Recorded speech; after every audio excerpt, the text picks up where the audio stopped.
420 देवरानी। एक समय की बात है, एक गांव में एक कुशल परिवार रहता था। उस परिवार में सुधा जी नाम की एक वृद्ध महिला रहती थी। सुधा जी के 2 बेटे और बहुएं थीं जो उनके साथ ही रहती थीं। बड़े बेटे अशोक की पत्नी नम्रता संस्कारी और सर्वगुण संपन्न थी। वहीं छोटे बेटे की पत्नी अनाया चालाक और बहुत तेज तर्रार थी। एक बार की बात है, सुधा जी और नम्रता मिलकर बहुत सारे लड्डू बनाकर रसोई में रख देते हैं। सुधा जी, बहू मैं मिश्रा जी के वहाँ कुछ काम से जा रही हूँ, तुम लड्डू को थोड़ी देर बाद डब्बे में रख देना। ये बोलकर सुधा जी बाहर चली जाती हैं। नम्रता अपने बेटे की आवाज़ सुनकर उसे देखने चली जाती है। तभी अनाया रसोई में आती है। शुद्ध देसी घी के लड्डू देख उसके मुंह में पानी आ जाता है और एक लड्डू खा लेती है। वाह, इतने स्वादिष्ट लड्डू मैंने कभी नहीं खाए। एक काम करती हूँ, सारे लड्डू डिब्बे में रख लेती हूँ और एक प्लेट में ही छोड़ दूँगी, जिससे किसी को मुझ पर शक भी नहीं होगा और मैं आराम से खा पाऊँगी। वह लड्डू की प्लेट उठाकर एक डिब्बे में भरकर चुपके से अपने कमरे में ले जाती है और प्लेट में एक लड्डू वहीं छोड़ देती है। अपने कमरे में जाकर अनाया पेट भर लड्डू खाती है। पेट भर जाने पर वह लड्डू के डिब्बे को छुपा देती है। नम्रता अपने बेटे कार्तिक को सुला रही थी। तभी सुधा जी घर आ जाती हैं। नम्रता, अरे ओ नम्रता! नम्रता सास की आवाज़ सुनकर भागी हुई आती है। जी माँ जी, बुलाया आपने? बेटा जरा चाय बना देना और हाँ, लड्डू भी ले आना, 1-2 खा लूँगी। नम्रता रसोई में जाती है और लड्डू का खाली प्लेट देखकर चौंक जाती है। लड्डू कहाँ गए? मैंने तो डिब्बे में भी नहीं रखे। प्लेट में तो एक ही लड्डू है। अभी माँ को बताती हूँ। नम्रता सुधा जी को जाकर बात बता देती है। माँ जी, लड्डू रसोई में नहीं है, मैंने वहीं रखे थे पर अब नहीं है। क्या लड्डू तो तेरे सामने ही बनाए थे, फिर कहाँ गए? नम्रता, पता नहीं माँ जी, कार्तिक रो रहा था तो मैं कार्तिक के पास चली गई। उसे सुलाकर अभी आपकी आवाज़ सुनकर आ रही हूँ। सुधा जी रसोई में जाती हैं। अनाया लड्डू से भरा मुंह जल्दी जल्दी साफ करती है और रसोई में आती है। अनाया, क्या हुआ मम्मी जी, आप गुस्से में क्यों हो? सुधा जी, बहू यहाँ लड्डू के प्लेट रखे थे, अब देखो इसमें एक भी लड्डू नहीं है, पता नहीं कौन खा गया। शुद्ध घी के लड्डू थे। तभी अशोक और राहुल भी आ जाते हैं और रसोई से लोगों की बातों को देख दोनों रसोई की ओर जाते हैं। अशोक अपनी माँ से मजाक में कहता है, क्या हुआ माँ, किस गहन विषय पर चिंतन चल रहा है? अरे देखो ना बेटा, शुद्ध घी के लड्डू बनाए थे, पता नहीं कौन खा गया, अब इसमें एक भी नहीं है। अनाया, आपके बाहर जाने के बाद तो नम्रता दीदी ही न थी रसोई में, शायद कहीं उन्होंने ही। अनाया, ये क्या बोल रही हो तुम? मैं कार्तिक के पास थी, नम्रता बोलती है। सुधा जी और घर के सभी सदस्य अनाया की बात पर विश्वास कर लेते हैं और नम्रता के खिलाफ हो जाते हैं। सभी नम्रता को खूब सुनाते हैं तो वो रोने लगती है। अनाया बहुत खुश होती है।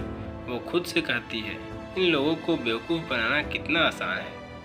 कुछ दिन बाद सुधा जी काजू और बादाम खरीद कर लाती हैं और नम्रता को संभाल कर रख देने के लिए कहती हैं। सुधा जी ये कहकर वहाँ से चली जाती हैं।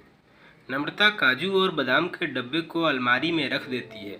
अनाया काजू बादाम का डिब्बा देख लेती है और रोज़ मुट्ठी भर के खूब काजू बादाम खाती है और इसी तरह एक ही हफ्ते में काजू बादाम खत्म हो जाते हैं। सुधा जी, अरे नम्रता, तुझे काजू बादाम लेकर दिए थे, तू तो दिखा भी नहीं रही कि कहाँ रख दिए। हमें भी दिखा दे, हम भी दर्शन कर लेंगे या मंदिर में रखकर पूजा करेंगे। नम्रता, जी माँ जी, अलमारी में रखे हैं, अभी लेकर आती हूँ।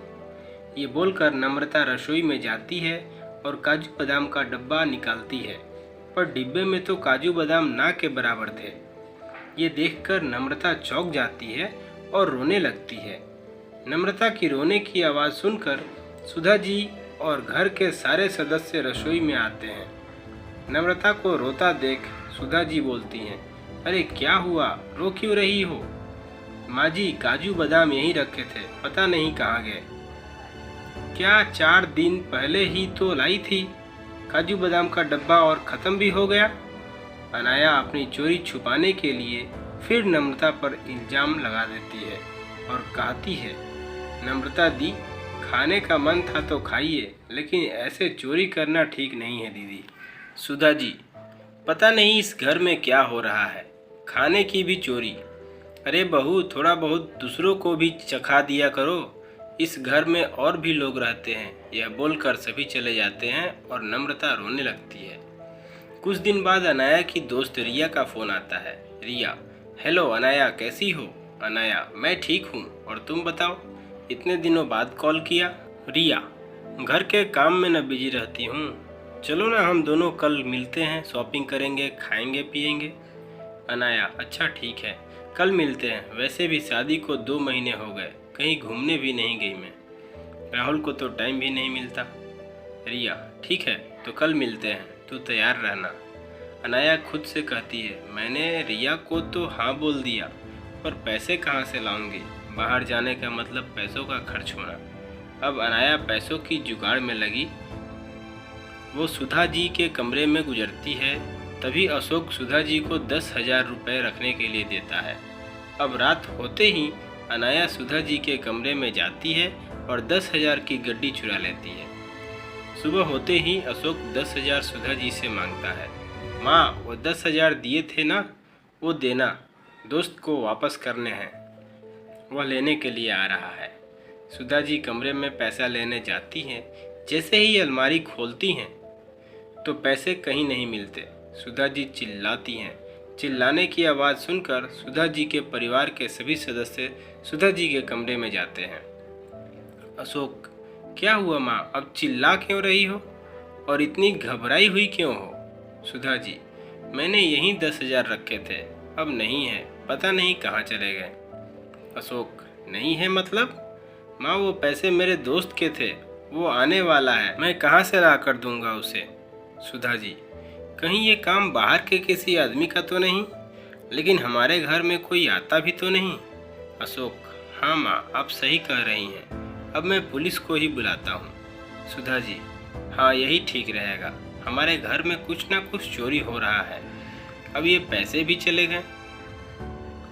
तू बुला ले बेटा पुलिस को। पुलिस का नाम सुनते ही अनाया घबरा जाती है। अशोक का दोस्त पैसे लेने आता है। ये देखकर नम्रता जल्दी से अपने कमरे में जाती है और अपने बचाए हुए पैसे लाकर अशोक को दे देती है। नम्रता के पास 10,000 देखकर सब लोग नम्रता पर शक करने लगते हैं। सुधा जी, ये पैसे कहाँ से आए तुम्हारे पास बहू। माँ जी, ये हमारे बचत किए हुए पैसे हैं। सुधा जी, बचत किए हुए या फिर चुराए हुए। देख बहू, सच बता दे। अनाया की जान में जान आती है। वो भी नम्रता को कहने लगती है, अपने ही घर में चोरी दीदी, आपको ये बातें शोभा नहीं देती। तभी पुलिस आ जाती है। पुलिस को देख अनाया घबरा जाती है। पुलिस नम्रता से पूछताछ करती है और नम्रता बेगुनाह साबित होती है। फिर पुलिस जब घर में एक एक करके कमरे की तलाशी लेती है, अनाया पूरी तरह से घबरा जाती है, क्योंकि अब पुलिस अनाया के कमरे की तलाशी ले रही है। पुलिस को नोट की गड्डी अलमारी में कपड़े के नीचे रखे मिले, साथ में काजू बादाम का डब्बा और 1-2 लड्डू भी। सब चौंक जाते हैं। अनाया फुट फुट कर रोने लगती है। अनाया, माफ़ कर दीजिए मुझसे गलती हो गई, माफ़ कर दीजिए। सुधा जी, सब कुछ तुमने चुराया और मेरी बहू नम्रता को दोषी बनाया। अनाया रोने लगती है और नम्रता से भी माफ़ी मांगती है। नम्रता, कोई बात नहीं अनाया, तुम्हें इस घर में चोरी करने की कोई ज़रूरत नहीं है। तुम्हें कुछ भी चाहिए तो तुम हम सब से कह सकती हो। तुम्हारी एक गलती ने तुम्हें कितनी बड़ी मुसीबत में डाल दिया था। अनाया, मैं आप सब से माफ़ी मांगती हूँ, आगे से ऐसा कभी नहीं करूँगी। नम्रता अनाया को गले लगा लेती है और सुधा जी नम्रता से माफ़ी मांगती हैं और नम्रता सबको माफ़ कर देती है और अब से सब खुशी खुशी ज़िंदगी जीते हैं। उम्मीद करते हैं कि लालची 420 देवरानी स्टोरी आपको ज़रूर पसंद आई होगी। ऐसी ही और स्टोरी के लिए हमारे इस वीडियो को लाइक और शेयर करें, और अगर आप हमारे चैनल पर नए हैं तो हमारे चैनल को सब्सक्राइब करके बेल आइकन दबाकर ऑल पर टैप करें, जिससे आपको वो हर वीडियो का नोटिफिकेशन मिलता रहेगा जो हम अपडेट करते हैं। Thank you for watching.